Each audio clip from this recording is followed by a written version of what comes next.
Bueno,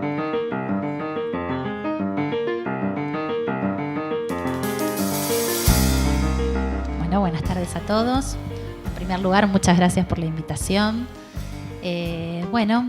Creo que en mi presentación va a ser un poco inevitable mezclar un poco en esta ocasión cuál fue mi rol como autora del artículo que específicamente aparece en el número y, por otro lado, el rol que cumplí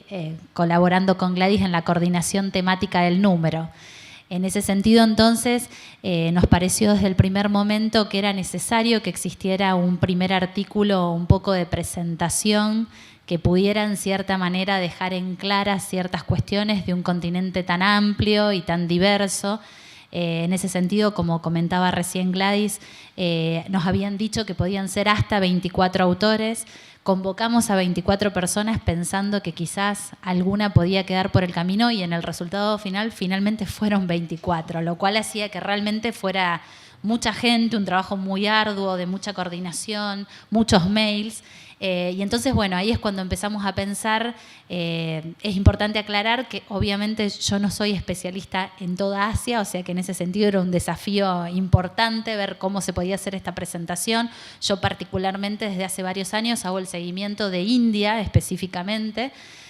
pero bueno, en este caso era todo un desafío poder cumplir con esa primera instancia y también en este sentido, como comentaba Gladys, en el sentido que quizás por CONICET estamos muy acostumbrados a artículos más extensos, más complejos, con muchas citas, entonces también era una gran satisfacción, por un lado, poder escribir algo con un nivel de flexibilidad mayor y para una difusión mucho más amplia. Entonces, bueno, en ese primer momento me parece que sería importante marcar ciertas cosas que permiten entender lo que es el número en su totalidad, pensar que estamos hablando de un continente donde se encuentra el 60% de la población mundial, o sea que es un continente realmente muy amplio. Y uno de los primeros temas era, ¿qué subdivisión podemos hacer del continente? Y bueno, eso es lo que también está presentado en este artículo, que si bien partimos de una situación en la cual hay varias subdivisiones geográficas, políticas que se pueden hacer y que muchas de ellas son controversiales y entran en contradicción unas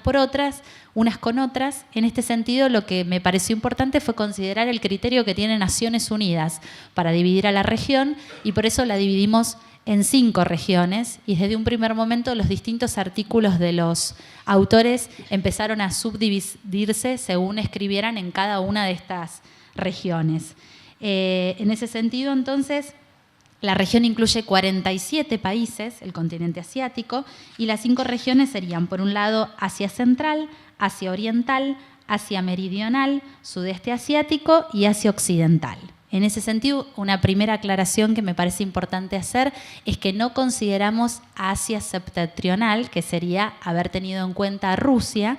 por toda la discusión política que conlleva este tema, de pensar si realmente Rusia es la más asiática de Europa o es la más europea de los asiáticos, y esa fue la decisión por la cual no incluimos dentro de este volumen en particular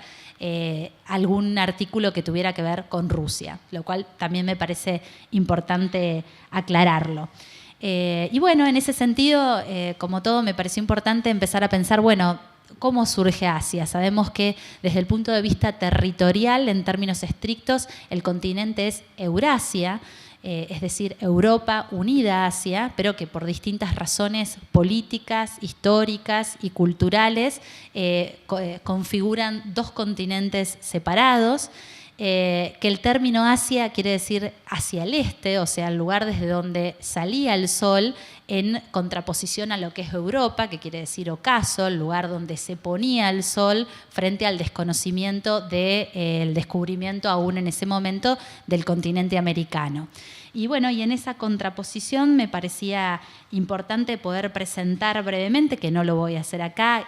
cuáles eran las características más fundamentales de cada una de esas regiones, que es lo que después se va a poder ver en profundidad en cada uno de los artículos que forman parte del número, pero me pareció muy representativo y el artículo se denomina Asia Turbulencia, porque me pareció que era una metáfora muy apropiada para poder entender todo lo que significa hoy en día este continente, un continente que está plagado de contradicciones,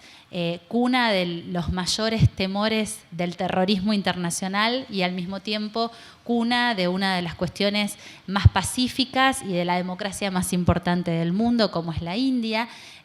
Contrastes donde por un lado hablamos de guerras, conflictos muy actuales en este momento y por otro lado de potencias emergentes, de despegues económicos, de crecimientos como el de China, como el de India. Me parecía entonces importante hacer hincapié en todas esas contradicciones y en todas esas diversidades que está planteando este continente que sin lugar a dudas y más allá de las particularidades que pueda tener cada una de estas regiones, será un continente del cual no nos podremos mantener al margen, dada la importancia creciente, lenta, a veces silenciosa, pero significativa que está teniendo en términos internacionales. Muchísimas gracias.